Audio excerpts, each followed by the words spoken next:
ఆంధ్రప్రదేశ్ ఎన్నికలకు సంబంధించి ముఖ్యమంత్రి జగన్మోహన్ రెడ్డి ఇవాళ సమర శంఖాన్ని పూరించారు.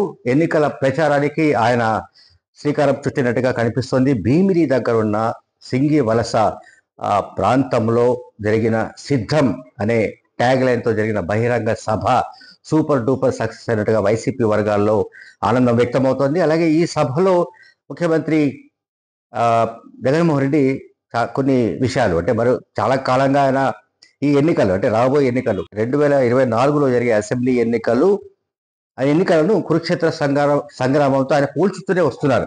బట్ ఇవాళ కొత్తగా చెప్పిన పాయింట్ ఏంటంటే ఈ కురుక్షేత్ర సంగ్రామంలో తాము పాండవుల పక్షమని చెప్పారు, తాము పాండవ సైన్యమని చెప్పారు.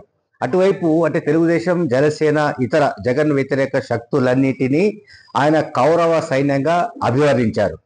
అలాగే కురుక్షేత్ర సంగ్రామంలో ఆ యుద్ధంలో అభిమన్యుడిలాగా చిక్కుకునే వ్యక్తిని తాను కాదని, తాను అర్జునుడి వంటి వాడినని కూడా జగన్మోహన్ రెడ్డి ఈ సందర్భంగా చెప్పారు. అలాగే అర్జునుడికి సపోర్టుగా శ్రీకృష్ణుడు లాంటి వాళ్ళంతా కూడా ప్రజలు, అట్లాగే పైన ఉన్న దేవుడు, కింద ఉన్న ప్రజలని కూడా జగన్మోహన్ రెడ్డి ఈ సందర్భంగా మాట్లాడారు. సో ఆయన ప్రజల్ని అలాగే పార్టీ క్యాడర్ని ఉత్తేజపరచడానికి కానీ అలాగే ఉత్సాహపరచడానికి కానీ చాలా ప్రయత్నాలు ఈ సభ ద్వారా ఆయన వ్యాఖ్యల ద్వారా చేసినట్టుగా మనకు అర్థమవుతుంది. సో ఇక పెత్తందారులకు పేద ప్రజలకు మధ్య జరుగుతున్న యుద్ధంగా ఆయన గతంలో చెప్పిన దాన్నే మళ్ళీ చెప్పారు. ఈసారి చంద్రబాబు నాయుడు పోటీ చేస్తున్న కుప్పంతో సహా మొత్తం 175కి 175 గెలిచి తీరుతామని కూడా జగన్మోహన్ రెడ్డి ఈ సందర్భంగా చెప్పడాన్ని అర్థం చేసుకోవాలి.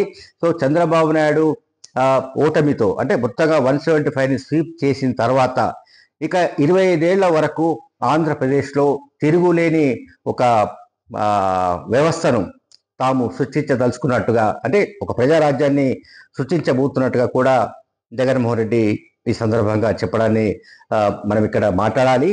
సో ఓవరాల్గా అంటే గడిచిన కొన్ని నెలలుగా జరుగుతున్న ప్రచారానికి సభలకు ఇవాళ భీమిలి దగ్గర జరిగిన యుద్ధానికి సిద్ధం అనే సభకు మధ్య చాలా తేడా ఉన్నట్టు కనిపిస్తోంది.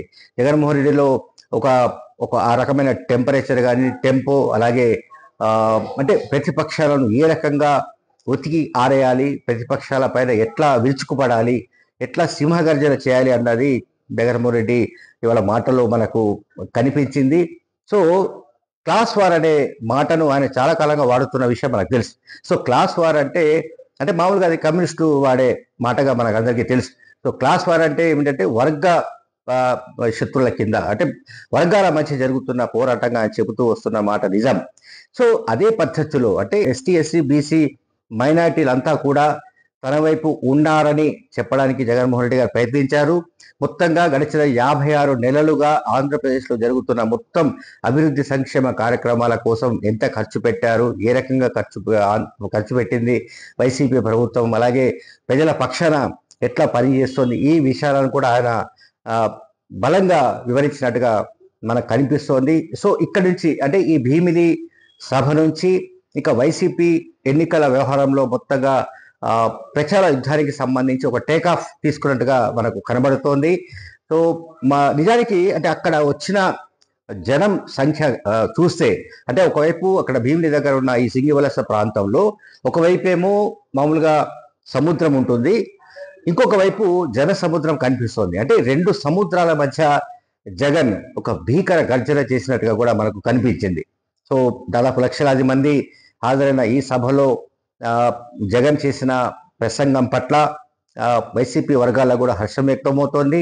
అలాగే సామాన్య ప్రజల్లో కూడా ఒక చర్చ జరుగుతోంది.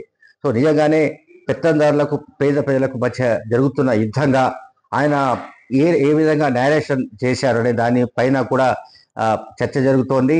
ఇది ఉత్తరాంధ్ర ప్రాంతంలో జరిగిన సభ, ఉత్తరాంధ్ర పైన అంటే విజయనగరం, శ్రీకాకుళం, విశాఖపట్నం ఈ 3 జిల్లాల పైన కూడా రేపు వచ్చే ఎన్నికల్లో ఈ భీమిలి సభ ప్రభావం ఎక్కువగా ఉండే అవకాశం కనిపిస్తోంది. Thank you very much.